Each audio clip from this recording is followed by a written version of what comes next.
How's it going there, everybody? It's Mr. Zen over here, bringing you guys a brand new Adam the Beginning episode discussion. And for today's segment, guys, we're going to be talking about is episode 2. And in this episode, guys, we actually get to see, finally, the Bedwestein theory actually explained in a much better sense as to how Astro Boy was actually developed. Yes, folks, you guys got to remember, this is a prequel episode. But, needless to say, that was overshadowed throughout the whole entire episode, thanks to none other than actually A106 actually having an actual fight against another robot from another company. Remember, guys, in the first episode, they were having like this giant parade with like a giant, you could say like the metal robots that were actually involved in some kind of like, you could say like a death match or like a wrestling robot match. And you see like the president of that company, this female with long, luscious hair, she was actually the one implementing this kind of, you could say, spy mission by sending one of her own robots to actually Tenma and Hiroshi's actual, you could say, living situation or living quarters or their own dormitory, you could say, because they're still in the university, if I remember correctly. And from there, you see A106 actually fight against one of those, and it seems that A106 was actually doing pretty good. I'm not gonna lie to you guys. A106, it seems that his fighting mechanisms were actually way better than what they were actually intended to be. And it seems that his jackhammer punch was just amazing, seen throughout the whole entire fight. And I love the fact that the other robot that was actually brought upon there, it was actually more or less to say, it was actually focused, actually being more controlled by that woman in order to actually get Ren. Because without Ren, then Hiroshi and Tenma could actually pivot themselves into an actual fight against that company itself.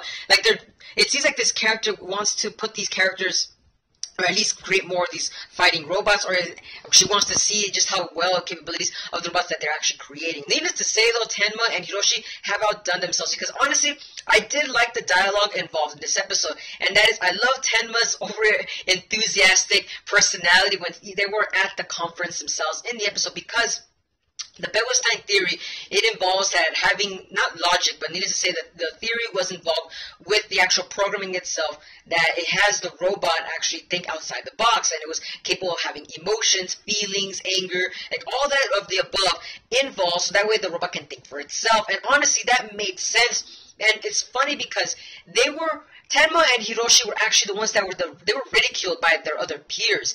They were ridiculed to the point that nobody was paying attention to them. And it to me, in my sense, I personally would love to hear that theory if I was a university professor or one of the ones that were actually sponsoring those events. I would actually want to hear that. But it just seems that every other professor was actually more or less involved or actually more interested in the other people's creations, even though the other people's creations were just robots. They were just simply just robots to help create mankind a little in a better place, you know, like maybe make a better toaster, or maybe make a robot that can actually drive itself. Like, you know, I'm just using those as an example. Like, I'm not there saying they're explaining the episode, but they were just using these kind of robots themselves that could have actually helped out in the long run. Instead, these scientists were actually looking for the short run of the stick, and honestly, that their ideas might have seemed boring. Tenma and Hiroshi's are the ones that person I thought that actually stood out, that I felt they actually took the cake of the episode. And needs to say, even one of the professors, if I remember correctly, he actually was interested, because even he himself has looked at it and said, okay, these guys are actually thinking outside the box, and they're actually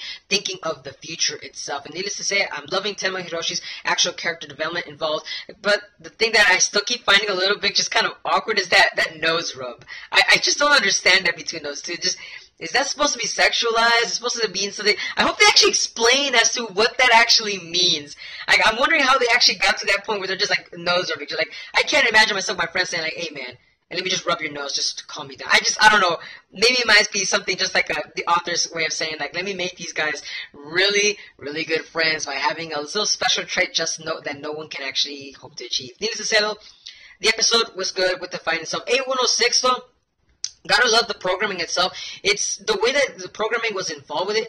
Even though it saw Ren was looking at it in a point of view that, like, you know, wow, like A106 is actually protecting me, even though no one told it to. Like, she was actually witnessing just how the specs of A106 was actually involved and how it got well developed. Honestly, A106, it seems that it can actually become a main powerhouse throughout the whole entire story. You could say the robot revolution that's happening right here in the lore of Adam the Beginning. It's interesting to see how it's going.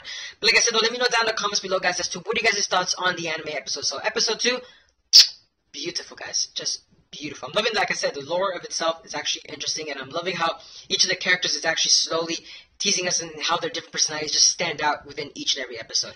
Like I said, let me know down in the comments, and as always, guys, if you guys enjoy my content, don't forget to give a like, comment, share, and subscribe for more otaku-related content. And the beginning discussions, anime news, and etc., etc. You guys know the drill. And as always, guys, hope you guys are having a wonderful day. But this is Mr. Zen, signing out.